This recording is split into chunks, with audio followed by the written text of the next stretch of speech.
체포 방해 사건을 맡은 1심 재판부는 윤석열 전 대통령에게 징역 5년을 선고하면서 12.3 비상계엄이 내란으로 이어졌는지 명시적으로 판단하진 않았습니다. 그렇지만 윤 전 대통령이 명분으로 내세운 야당의 잇따른 공직자 탄핵 시도, 예산 삭감, 부정선거 의혹은 부실한 국무회의를 정당화할 만큼의 긴급한 상황도 아니었다고 못 박았습니다. 이른바 계몽령이란 주장이 받아들여지지 않은 겁니다. 이른바 메시지 계엄을 선포하려고 한 것이었다고도 주장하는데 국무위원 전원에게 소집 통제를 하지 못할 정도로 긴급성과 밀행성이 요구되는 상황이 존재하였다고 보기 어렵습니다. 내란 사건 재판부가 수사와 기소 절차나 계엄 선포의 명분에 대해 다른 판단을 내리지 않는다면 판결에선 12.3 비상계엄의 내용과 성격 자체에 집중할 걸로 보입니다. 사형이 구형된 내란 우두머리 혐의의 법정형은 사형 또는 무기징역과 무기금고, 신군부의 쿠데타를 두고도 내란 수개로는 전두환만 기소될 만큼 극도로 드문 범죄이기 때문에 양형 기준도 따로 없습니다. 다만 재판부가 형량을 재량으로 깎는 것이 불가능하진 않습니다. 이 경우 사형은 징역 20년형으로 무기징역은 징역 10년으로 감경이 가능합니다. 이 밖에도 윤 전 대통령은 6개의 재판을 더 받아야 합니다. 평양 무인기 의혹 관련 일반 이적 혐의는 법정형이 무기 또는 3년 이상의 징역입니다. 당선 목적 허위 사실 공표는 양형 기준상 가중 요인이 있으면 징역 2년까지 가능합니다. 위증은 죄가 무거울 때 3년입니다. 이종섭 전 국방장관 도피성 호주 대사 임명과 최해병 순직 사건 수사 외압 의혹에 적용된 직권남용 혐의나 명태균 여론조사 수수 혐의는 법정형이 5년 이하의 징역 또는 1,000만 원 이하 벌금입니다. 8개로 나뉘어 있는 1심 재판이 2심에선 서울고법 내란전담 재판부를 중심으로 일부 합쳐질 가능성이 있는 것도 향후엔 전체 형량에 영향을 줄 수 있습니다. 여러 혐의를 모아서 재판할 땐 유죄의 형량을 단순히 더하지 않고 가장 무거운 죄를 기준으로 삼아 형량을 정하기 때문입니다. 다만 사건의 성격이 다르고 항소심을 3개월 안에 끝내도록 하는 특검법 때문에 재판 기간이 겹치지 않을 수 있어 병합이 쉽지 않다는 전망도 나옵니다. MBC 뉴스 유사영입니다. 1년 전 겨울 윤석열 전 대통령을 체포하러 온 공수처를 가로막기 위해 새벽부터 경호처가 동원됐습니다.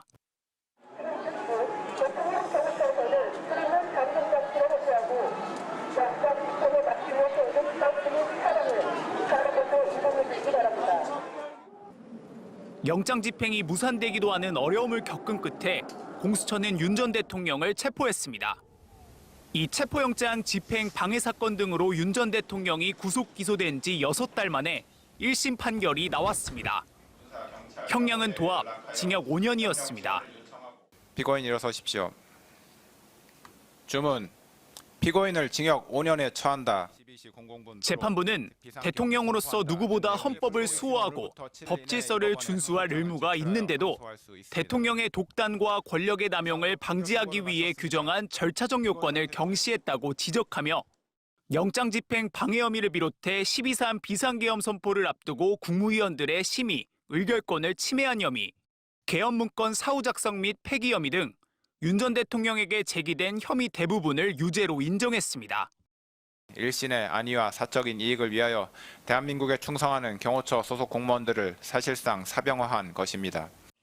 윤 전 대통령 측은 대통령의 헌법상 권한 행사와 형사 책임의 경계를 지나치게 단순화한 납득할 수 없는 판결이라며 항소할 뜻을 밝혔습니다.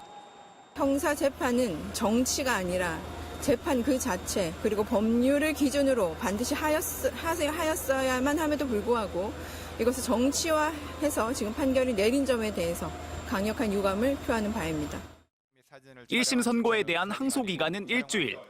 윤 전 대통령에 대해 징역 10년을 구형했던 내란 특검도 곧 항소 여부를 결정할 방침입니다.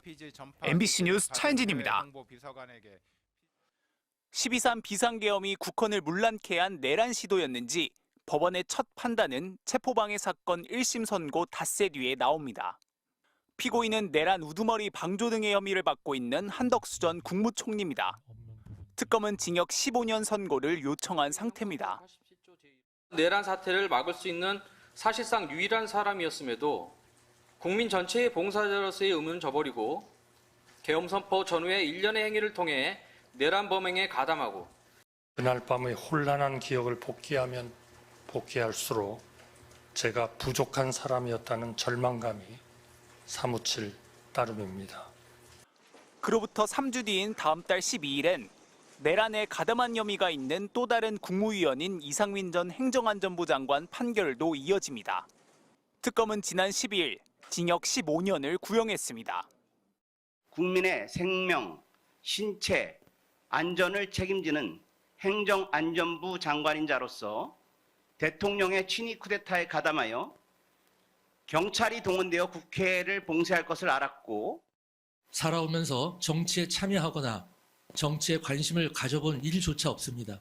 제가 도대체 무슨 이유로 무엇을 얻겠다고 내란에 가담하였다는 것인지 알 수가 없습니다. 가장 핵심인 내란 우두머리 혐의 피고인 윤석열 전 대통령의 1심 선고일은 2월 19일입니다. 특검의 사형 구형에 대해 지기현 재판부가 어떤 판단을 내놓을지 주목되는 가운데 김용현 전 국방부 장관, 노상원 전 정보사령관 등도 이날 판결을 받습니다.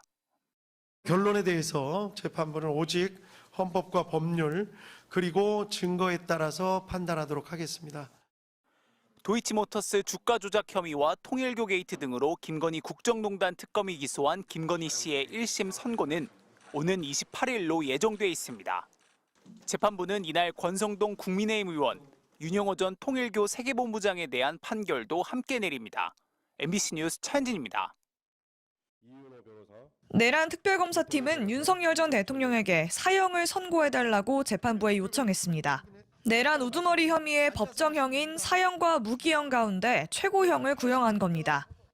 박억수 특검보는 국가의 존립을 위태롭게 하는 내란죄는 어떠한 범죄와도 비교할 수 없는 중대범죄라며 구형 이유를 밝혔습니다.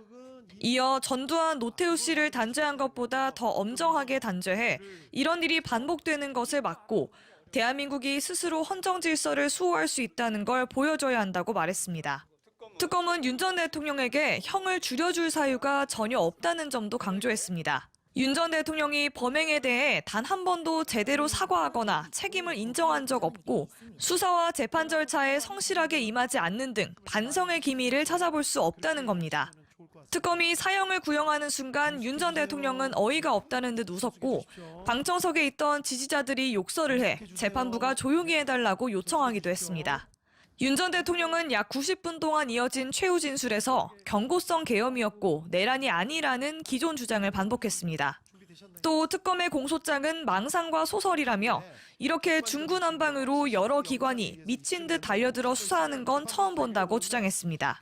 특검은 김용현 전 국방장관에게 무기징역을 구형했고 내란 가담 혐의를 받는 노상원 전 정보사령관에게는 징역 30년을, 조지호 전 경찰청장에겐 징역 20년을 구형했습니다. 어제 오전 9시 반부터 오늘 새벽까지 17시간 만에 끝난 2차 결심 공판. 이로써 재작년 12월 3일 비상계엄이 선포된 지 약 406일 만에 내란 우두머리 사건 1심 절차가 마무리됐습니다. 윤 전 대통령 등에 대한 1심 판결은 다음 달 19일 오후 3시에 내려집니다. MBC 뉴스 구민지입니다.